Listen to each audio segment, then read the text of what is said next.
Меня поражает такая ситуация, что к нам в страну завозят индусов большими партиями.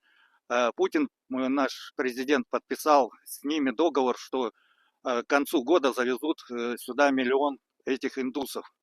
Поэтому у них там в стране вспышка произошла очередного, еще более сильного, чем ковид, вспышки этого болезни.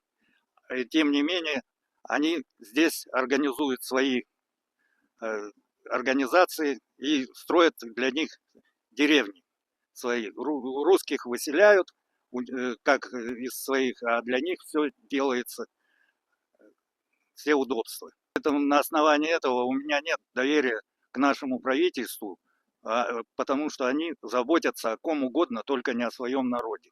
А по Конституции народ хозяин своей страны. Но в этом я не вижу, что мы были хозяева. Спасибо.